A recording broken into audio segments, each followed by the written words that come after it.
Peace, ma'am. Good morning. It's the pressure cooker. And I'm back with another video. I wanted to do a video about something that I've been noticing, a disturbing trend.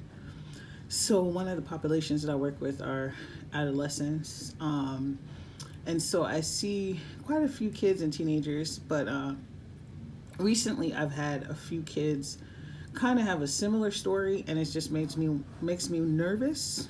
And I'm going to consult with some other people about this, but I just want to say if you are the parents of any teenagers, just be aware of this that could be going around.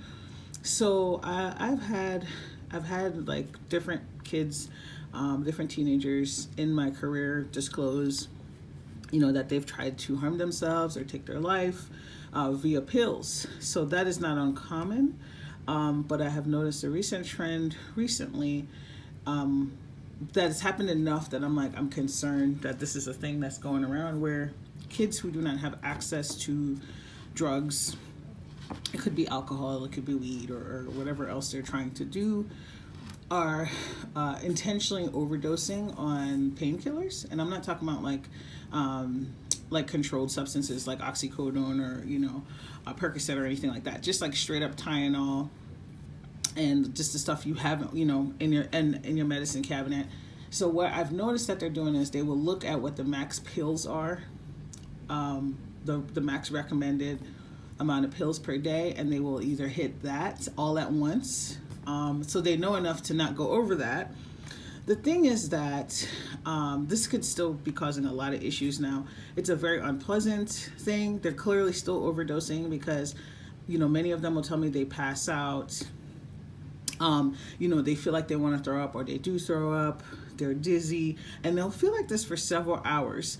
The scariest part to me is that all of them have mentioned that they pass out, and some of them will get scared enough that they'll tell their parents, and then others don't want to tell their parents. And the most disturbing thing about this that I've noticed is that this isn't necessarily an active suicide attempt, even though this is how I processed it initially. It is a way for them, it's an alternative way for them to get high. Because even though it's creating a lot of nasty symptoms, there's something about it that creates a buzz or something like that, which is very disturbing to me that this is a way that people are looking to get high. So I would just say, keep an eye out if you have teenagers, even if you don't think, like the thing with these teenagers that I've seen, they're not necessarily the ones who will go off the deep end, and it could just be somebody you don't expect, right? And they may not have other signs because they might be doing it like before bed or something, or while you're sleeping. So not to freak you guys out, but just keep an eye on things, keep an eye on your pill bottles.